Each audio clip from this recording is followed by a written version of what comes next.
and welcome back to another episode of the Traders Brawl Podcast. Welcome, I'm Adel, the host. Today I'm going to be interviewing Sasha Ivanov from Waves Platform and also Units.Network. For those who are new, welcome, and for those who are already here, thank you for staying with us. We are a social media marketing agency. We are here to educate and learn from new entrepreneurs who are building in the Web3 space. There's always room for development and learning, so today we're featuring an entrepreneur, a technological entrepreneur, Sasha Ivanov from Ukraine, about what he's building with Waves Platform. So with that said, welcome.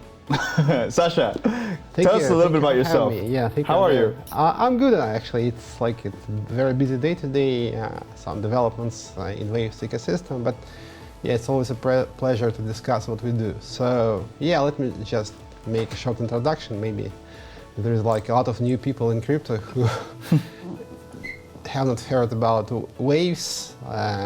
Waves is a very old project from back 2016. It was one of the first ones, one of the first smart contract platforms. And we've done a lot of things in DeFi, in enterprise blockchain, we had major projects in Russia. I'm Ukrainian, but I live in Russia. I left Russia 2 years ago, actually. And yes, I've been involved maybe in all areas of blockchain development for 10 years by now. So I'm in crypto since, I guess, 2014. And now we're moving forward, and we are launching a new ecosystem which enhances Waves. It's an ecosystem of layer 2s interconnected based on Waves. So Waves become some kind of connecting layer, even not even L1 but layer 0, and connect those chains. And those L2s, they become not even L2s, they are proper L1s, because there's multiple validators in each chain, and Waves remains some kind of foundational chain for the whole ecosystem. So this is what I'm focusing on now, some other things as well, but let me start with this. And now we're starting this campaign, testnet campaign. Testnet is live. The project is called Units, and we're launching the first unit. It's called Unit 0. And we're launching the testnet campaign, and it will be there's going to be a TVL campaign in a couple of weeks. So we're starting marketing, and it's a very busy time for Waves. A lot of things are happening, so I'm ready to discuss any questions. Waves had a lot of different stories during 8 years of our existence. Good things, bad things. I'm ready to answer all the questions. Fantastic. That's a great introduction. So I think, we'll speak about Waves first and then Units. Yeah. So Waves is built on the blockchain technology, as you mentioned. Mm-hmm. What is its approach? What differentiates Waves from other blockchain platforms? Yeah, it was one of the first proof-of-stake platforms, because it was initially proof-of-stake. There wasn't so many proof-of-stake blockchain before.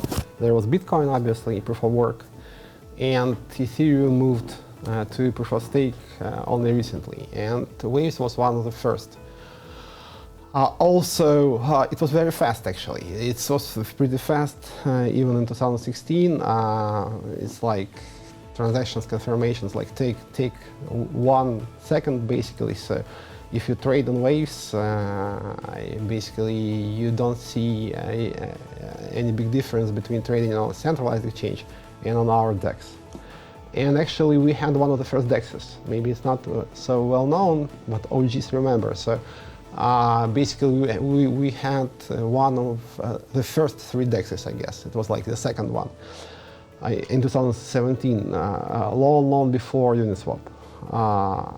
And our own smart contract language. So it's a very neat platform. It's some kind of it has always been some kind of alternative to Ethereum.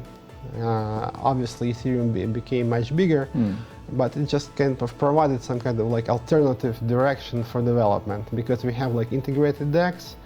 We had very fast and cheap transactions, 1 second blocks basically.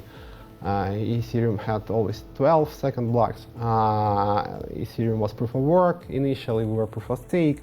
So we tried to provide some kind of alternative direction for blockchain technology. Yes, we have not always been successful, but I think this is our mission, to show some other directions. And a lot of projects basically used what we did.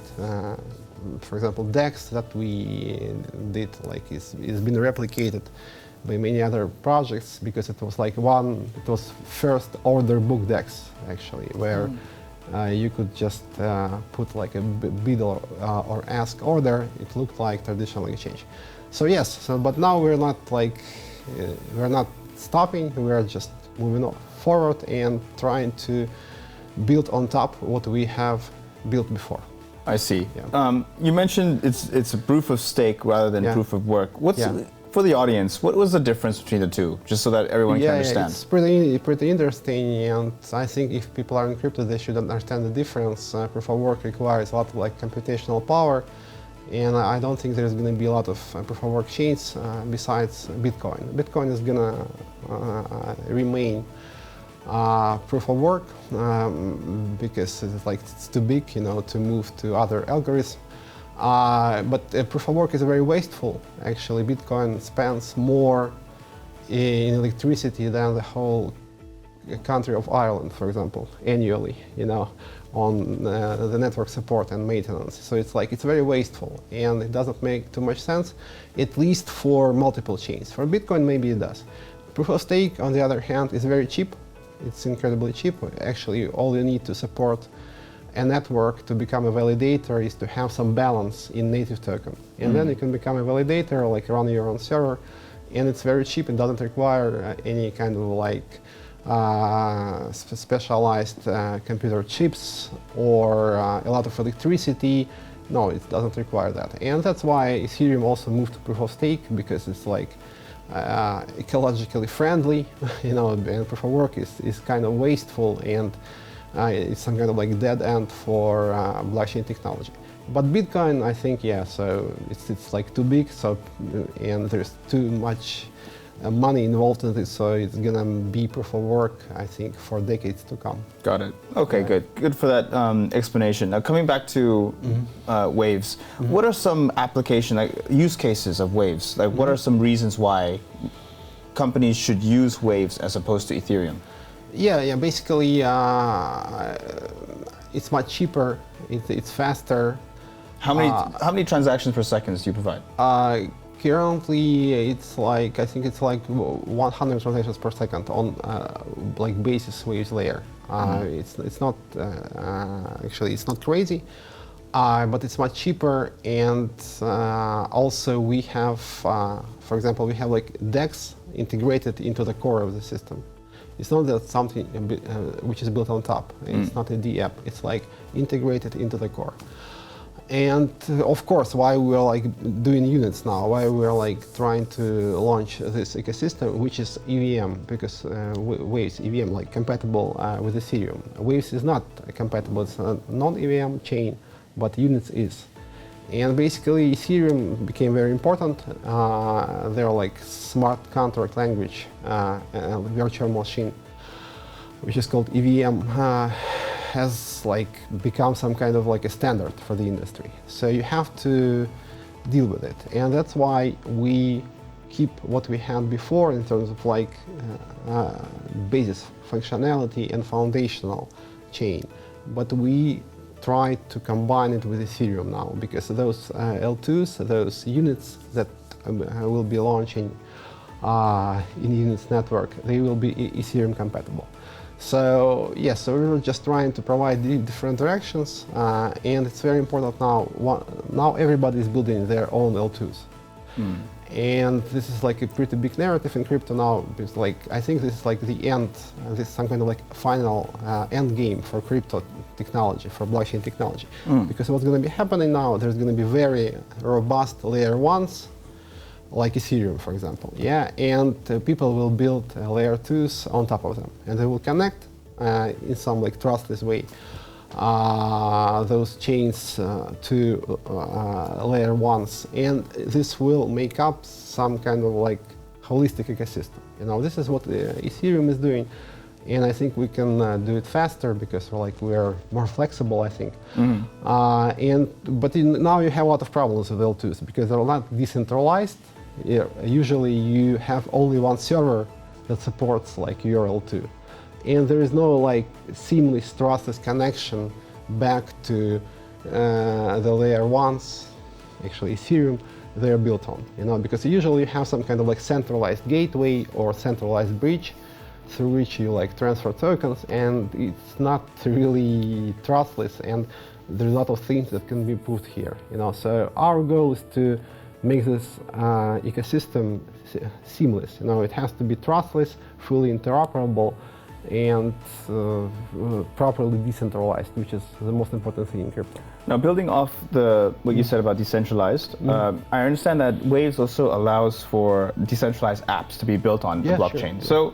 So, can you provide any real-world examples of dApps that have been built and how it benefits users? Yeah, basically we have the same dApps mostly that people built on Ethereum.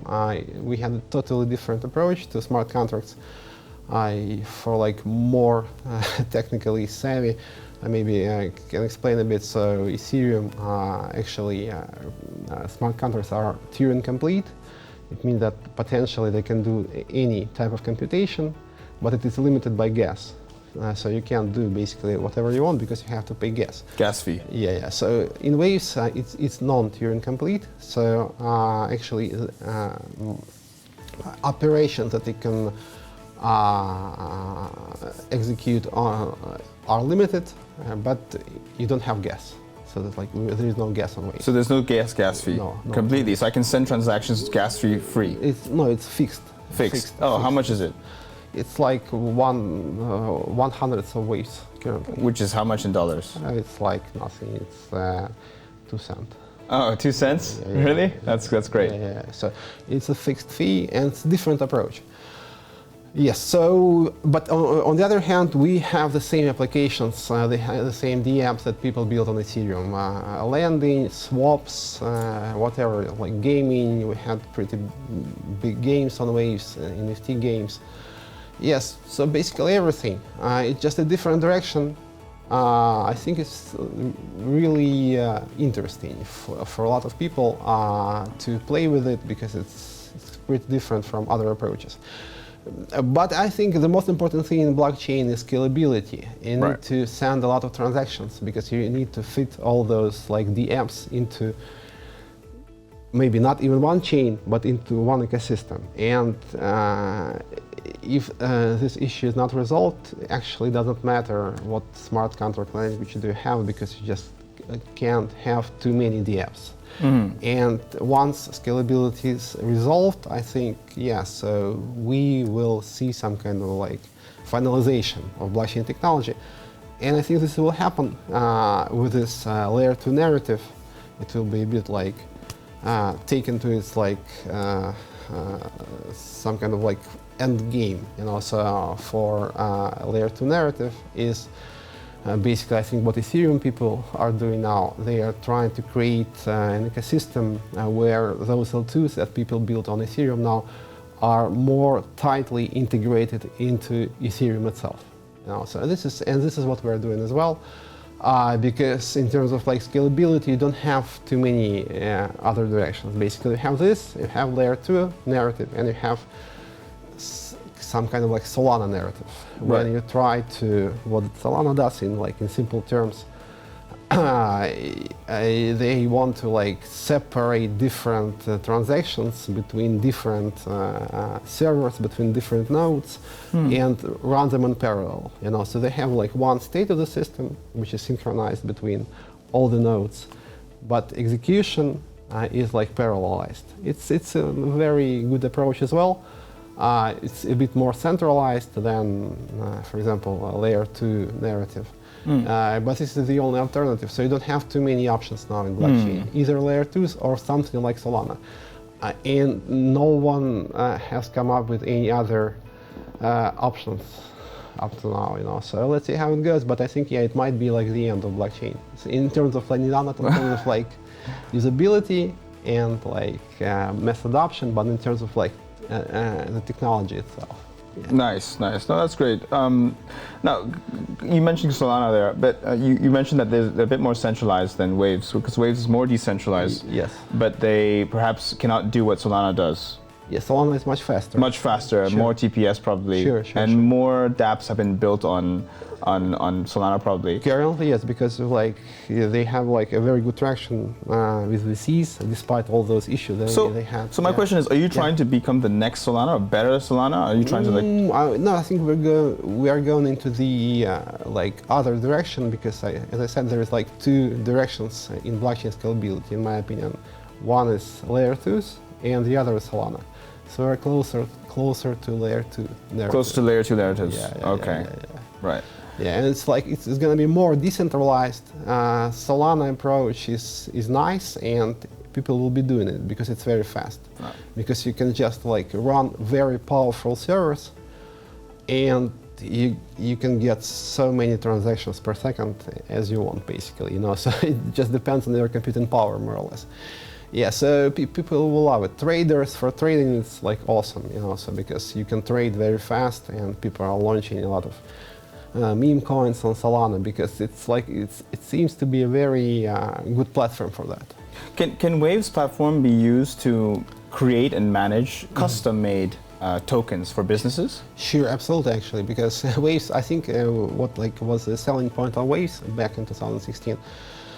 It was the most simple way to launch your own token, and it still is, actually. I think I haven't seen anything simpler, because you just need to you just fill out the form, you make a click, and you get your token. That's it. You just create the token. You don't need an ICO or anything. No, you just have your token in 1 minute. So it's just how many tokens you want to have, name, ticker. Really? Yeah. Wow. It's it was the selling point of Waves in 2016. It's I'm not sure that it worked out for us really well, because so many shitty tokens were launched. Yeah. And Waves was pretty big in terms of ICOs, because I think at a certain point in time in 2016, 17, it was the second biggest ICO platform behind Ethereum. So yeah, I thought I saw 30,000 Bitcoin. Yeah, we raised. ICO that I did back in 2016 was 30,000 Bitcoin. This is right.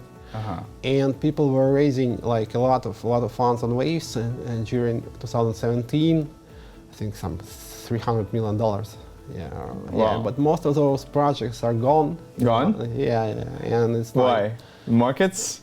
Just so there was no regulation and too many bad actors, actually. People just no, a lot of people just came and they saw an opportunity, and then they decided just to quit, probably because just they took the money and run, because there was basically you couldn't do anything, because there was no regulation, and it was really hard to make sure that those projects would be a success, because it was the same happened on Ethereum, but Ethereum had several good projects, because they had just more projects, and some projects they just stayed there, So in Waves it was a bit less projects, and not so many projects stayed, because at the end of the day, those tokens, they're just startups, and I think one startup out of 10 is somehow successful. Yeah, that's correct. Yeah. No. Okay, you talked a little bit about scalability being a very important thing. How does Waves Tech address scalability challenges? When addressing high volumes of transactions, how will you address scalability? Yeah, but basically this is what we are trying to do now. I think the best option would be to divide those transactions between different chains. So, and Waves becomes the chain that connects those other chains, where people do the most transactions. This is the idea here. So basically, if you wanna, for example, launch your own DEX, and people are going to make a lot of transactions there, you could just launch your own chain specifically for your DEX. And in this case, you don't share that block space with other dApps, and you can fit all your users into that block space. And if you want to interact with other chains, or for example, if you want people to transfer liquidity from external ecosystems, you have this connection to the basis layer. And through this, you do the bridging, and you onboard users from other chains, and basically you get your own chain, but at the same time, it's not a separate chain. It is somehow like embedded into an existing ecosystem, which provides you with bridging, with like restaking, with whatever you want. Okay. That's the idea here. And another crucial importance about scalability is also security. Yeah. Right. The security of the blockchain has to be secure. And how does WaveTech ensure securable, reliable environment for its business and users? Security is a big thing in crypto, of course. Yeah. So we had some pretty bad issues that we are still struggling with. What was them? What were they? Back in 2022, when Luna collapse happened, FTX situation happened, we were somehow affected by this as well, negatively. And we had a stable coin, for example, USDN, yeah, I heard, which depacked very badly, and we are still struggling with the repercussions of that. So the setup was similar to Luna. Actually, it was not so degen. Luna was really degen, but still, and it didn't depack like Luna. It took it a while, maybe I don't remember how long, half a year or so. We were all trying to keep the pack, but at the end of the day, we failed because there was a lot of pressure from centralized exchanges, who somehow thought that we had another Luna, which wasn't the case, and it was even launched before Luna, that stablecoin.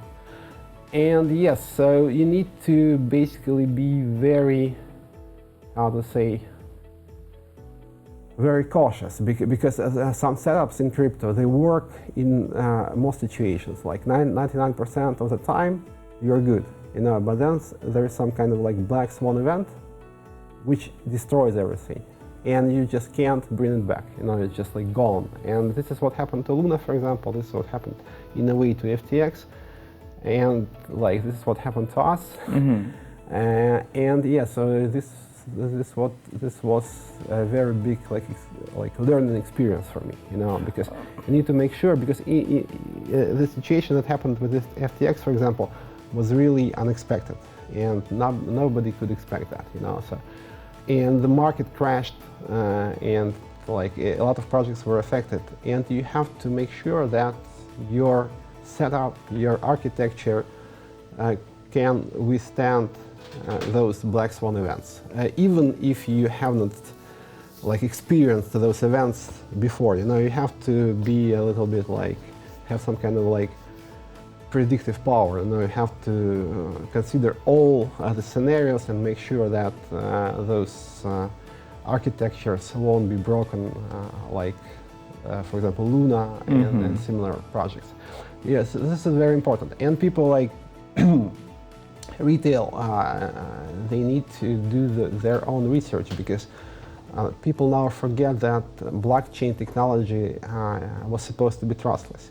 So it was about creating protocols that work without trust, But now people rely on trust too much.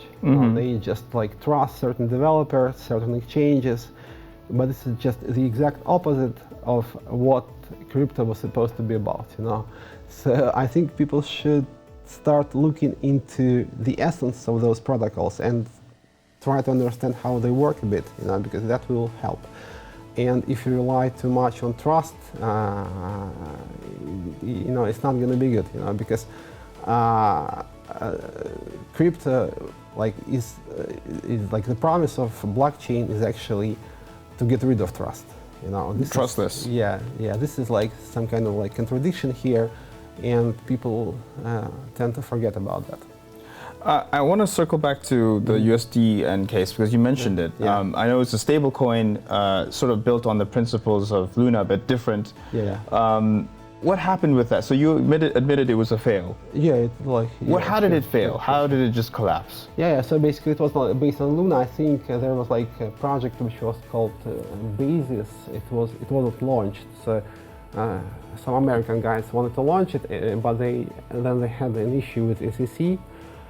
And there was a white paper, and they didn't launch it. There was a white paper, and I read that white paper, and I liked it, and I think Doc One read that paper as well. So, and I actually didn't know about Luna until everybody knew about it, so I just didn't know about it.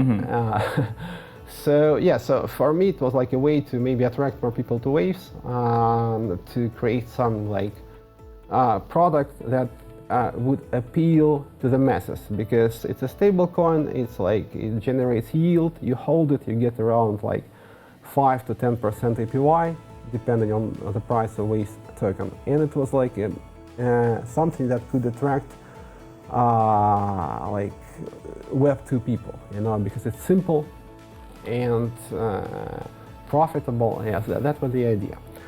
And basically what happened to USDN, we had a lending protocol which was called, it still exists actually, but it's like not really popular now. It was called Virus. Virus, yes. Virus Finance. Virus Finance, yes. And actually there was like a lot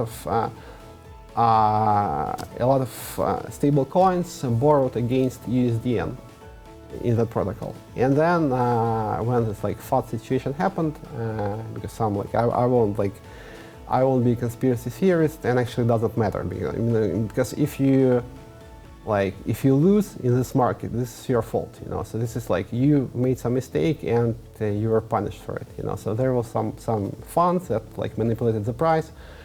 Actually it was on my Twitter, Alameda guys, but okay. So basically they were able to crash Waves price and at the same time creating some FUD around Virus, so that it's like its collateral is becoming like under collateralized, and it just triggered more selling of Waves, and there was this like snowball effect, which wasn't so fast as in Luna's case, but it was pretty significant. But was client money ever given back? Basically, no. The people still have that stable coin, which is depegged. And now what we do now, so what is happening on Waves now, so over the last 2 years, we buy those USDNs with Waves inflation. Because there is some inflation in Waves, miners, they get Waves for validating the chain. And miners community decided to give 1/3 of the inflation to the buyback process. So eventually, all those USDN will be bought back.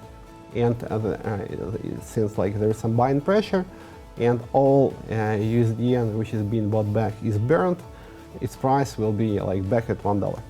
So in terms of like timing, it's gonna take some time, so like maybe a couple of years more.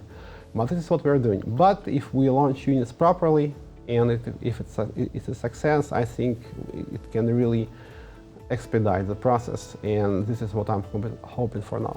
There was some, I don't remember the exact numbers. Was it like some 300 million that in the USDN case that you had? In collateral, yes, it was like a couple hundred millions. Couple hundred millions. Yeah. Did you make any money from that? No, actually, I lost all the money I had. But it's okay, because people lost money as well. And in terms of like, there was no way to make money from that, so basically because it wasn't supposed to make money, so the idea was to make USDN like algorithmic stablecoin number 1, okay, well, number 2, okay, whatever, because DAI is pretty big. So that was the idea, and of course, actually, this was the goal, because it could be profitable, but indirectly, because more people could have come to Waves, and it could just give a boost to the whole ecosystem. In terms of like profitability because there was no mechanism to make money off of it. No, it makes sense. I understand where you're coming from. Like USDN was meant to be like sort of like a fishing net, get the people onboarded, and then maybe, okay, now we have a community, and because Web3 is all about community. But then, as you said, it didn't work out the way that you wanted to. But many learning lessons have come out of this. Yeah, exactly. And now, moving on to Waves and now Units. Waves recently in the news, as you know, you just mentioned, has been delisted from Binance. What are your thoughts, though? What you must be thinking right now? It's like not good because currently I basically fund the development. Everything on Waves now is decentralized in terms of like internal structure. All the funding goes through the DAO, for example, and Waves DAO. And the DAO gets the funds from Waves inflation. Like 1/3 of Waves inflation goes to buyback of USDN and 1/3 goes to Waves DAO.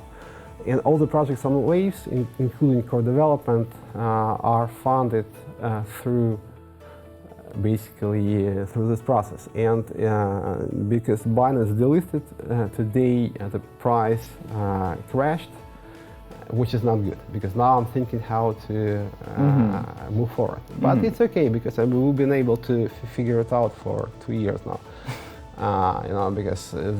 Because after that situation, there was nothing on Waves in terms of like funding, and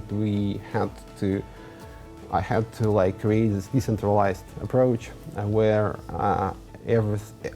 where all the funding comes from inflation or from like DAOs, and it worked out for us because we were able to move forward.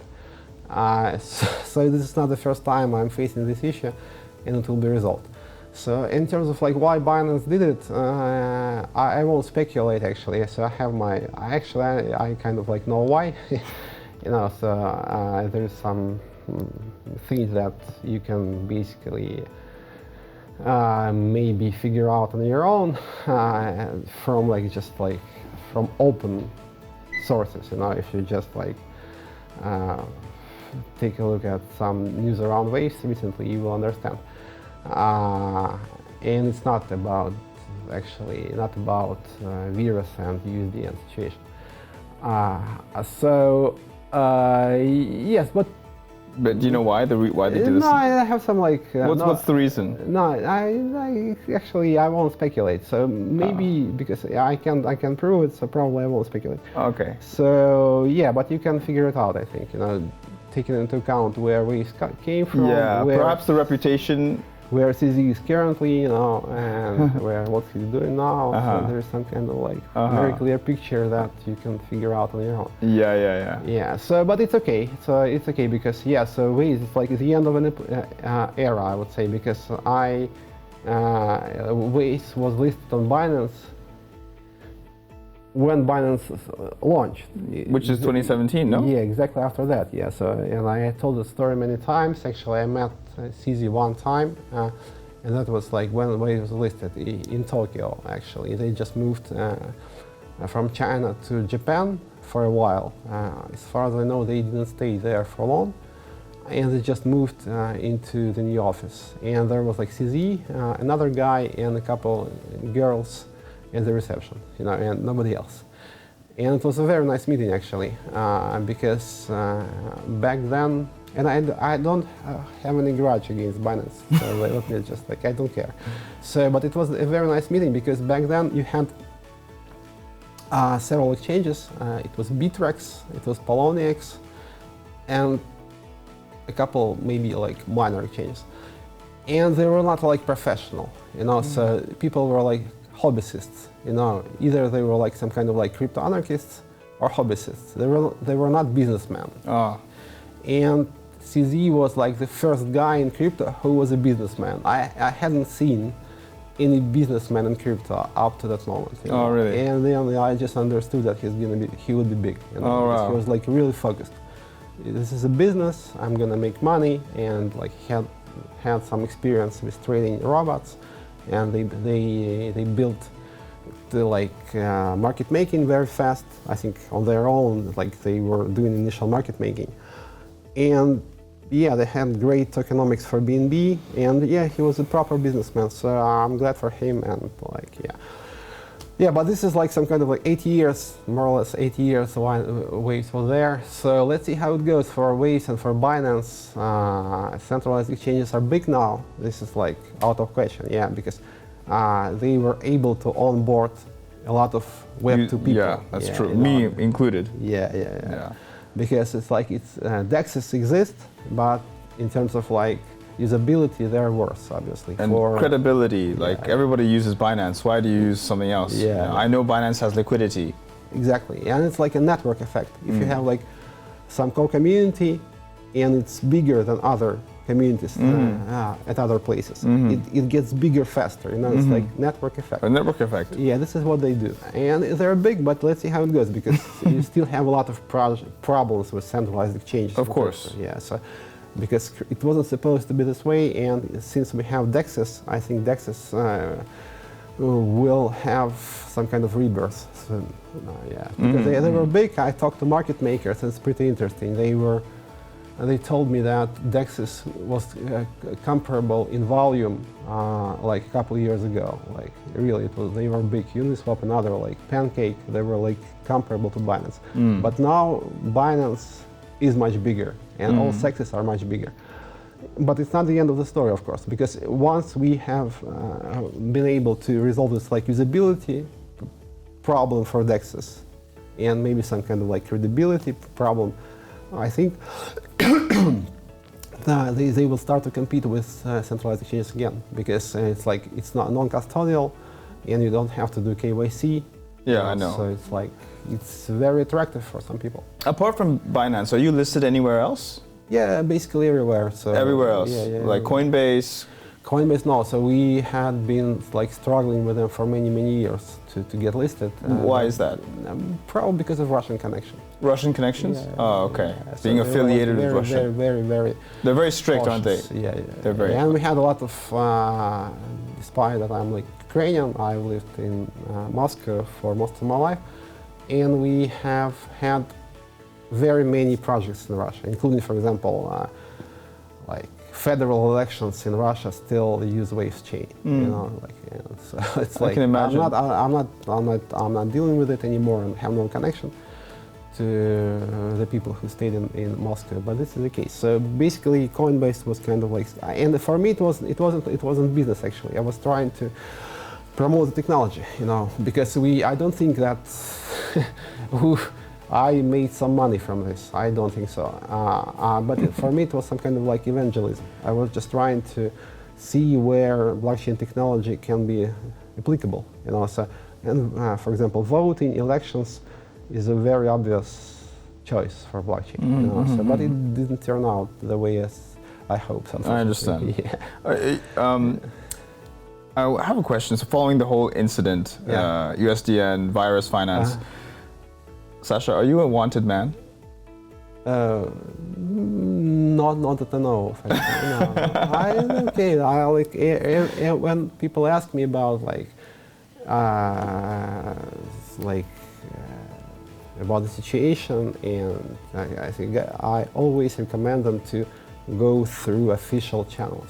So you can just go, if you have some issue, you can just come to me because I've been like very accessible. But if you don't want, for some reasons, you know, so you can just go to the police. And for sure. This is like the right way to do that. And but nobody did actually, you know. So this is the question. Well, I mean, that's a good thing. You're not wanted. Okay, you're fine. No, I'm good. And just curious question, humorous question. Yeah. Are you a millionaire? No, I don't. Did you make any millions from this? No, I haven't made any millions because my goal was like always. So I'm a bit different in this. You know, because maybe the mindset now is different. Because when it started in 2013, people were not only talking about like trading, and there was like a very big angle around decentralization, new protocols, and stuff like that. So I belong to that folks, you know. Like for me, this is like what I've been trying to do over the years, to try and create some other ways for the society to interact. For the everyday person. Yes, because I think there is a lot of problems with governance. So you're an now. everyday person. Everyday person? Yeah, like an average person. Yeah. Yeah, maybe. Maybe? No, I mean, it's not up to me to decide. Yeah. It's like, Okay, it's up to you to decide. let's come back to Waves now and Units. So transparency and trust are crucial, and I think you're in the stage of rebuilding that. Is that correct? Yeah. What are your ways to rebuild trust with the Waves tech community following what happened? Exactly. So this is a very good question. So, because now when we started promoting Units, I understood that people outside Waves didn't really realize what we were trying to do. Because when they are focusing on their own community, you don't really know what is happening outside. When you try to go out of your community, you find out that nobody knows what you do. So this is was a pretty bad surprise for me. So, and now my goal is to make sure that everybody's on the same page, that people understand what we do and what we are trying to do now with the Units. Basically, we're gonna transfer the tokens, unit tokens, to the community. So there's no my share. There's gonna be some some bonus for the coders, of course, but I won't have any kind of share in the supply of units. So it's gonna be channeled to the DAO, and community will decide what to do with those tokens. So I don't have any personal interest besides trying to resolve the situation faster. Yeah, and I want to make sure that people understand that. So our goal is to create new things, and those new things are meant to help us resolve the problems we faced before, because there is no other way to do that. You have to move forward despite all the issues, and what you do now, the projects that we are launching, will help resolve those issues. Okay, no, that's good. At least you have a plan in place to help rebuild. How long do you think it will take, roughly speaking? I think if Units launch is successful, I think it's going to move very fast, because we're coding and it takes time, and you just can't resolve it like that in one shot. So, but when everything falls in place, you can move fast, So, and I think if we launch around August, by the end of the year, the problem should maybe not completely resolved, but there will be a very clear path for everyone to see how it will be resolved. Indeed. Mentally, I'm just wondering now, going to a mental state, because you're a founder, and you have to stay mentally fit for the job all the time. Yeah. How do you, just curious for the audience, how do you mentally deal with negativity, negative press release? And continue going. So I'm healthy. I don't have how to explain. So I think people are having much worse problems in the world now than I'm having. So because, for example, my home city is besieged now. And it's I have to deal with waves. But I understand what's happening there. People are just lying in trenches. For half a year, you're in a trench and you're fighting, and it's this is much worse. So, and this is nothing what's happening to myself or to waves, because now we are facing much bigger issues. So and I think it's something that you have to go through. This is some kind of a challenge that you have to deal with, and maybe God gives you a chance to prove yourself. So this is what I'm doing. That's a good response. Yeah. People have it worse, and of course, much worse. Yeah, you think right now, having some negativity comments on a page, that's nothing compared to what you see. People are dying now. Dying, dead. Families wiped out in Ukraine. Yeah.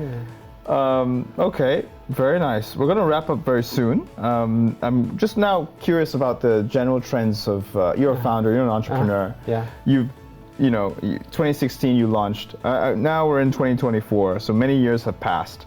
I'm curious, what are some next trends that you see coming into the blockchain space? Yeah, I think it's like currently everybody's focusing on trading meme coins and stuff like that. Real world assets. Yeah, maybe let me go through like RWA is pretty big narrative, and it was called like tokenization. It was. The day, yeah, now it's RWA, but it is the same. Same. Yeah, absolutely, yeah. So yeah, and it's inevitable. Why is it inevitable?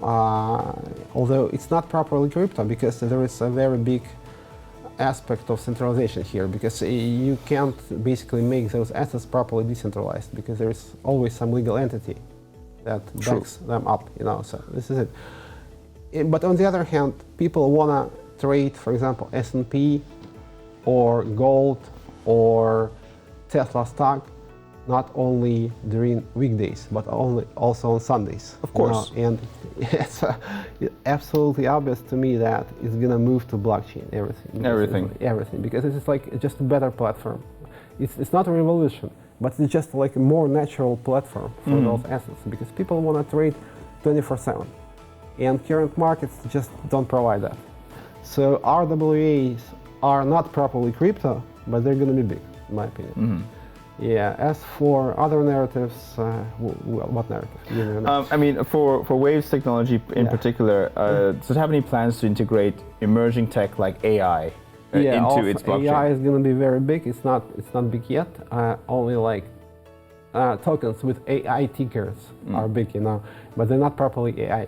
You know, so there is some kind of like this is just marketing, more or less.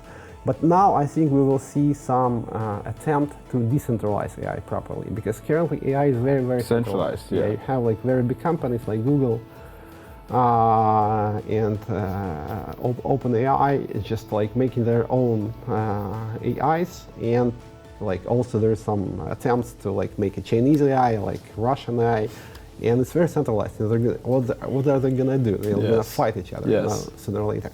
So we will have to try and create something which is like, which doesn't belong to anyone, which is like Bitcoin, you know, like AI network, which is similar to Bitcoin. It's just decentralized, and there is like a number of like actors that support the network, like miners or whatever you call it.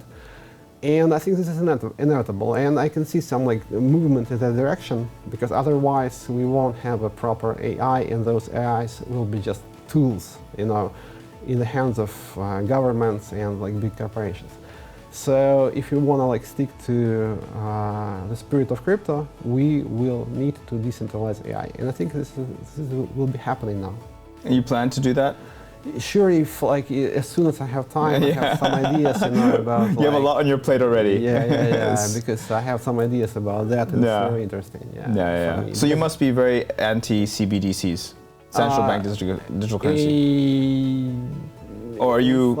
They're like more or less like RWA, you know, and now I think that they won't be big, because governments, they figured out how to deal with like proper crypto. They're not so keen on launching CBDCs. They're not so keen? No. Oh, is it? No, it's not moving fast. Oh. Because I'm talking to a lot of people. It's not moving fast anywhere in the world. Oh. You know, they like, in Russia they have this thing and nobody uses it. In China there is some traction, but it's pretty small. And because you still have this problem, because, you know,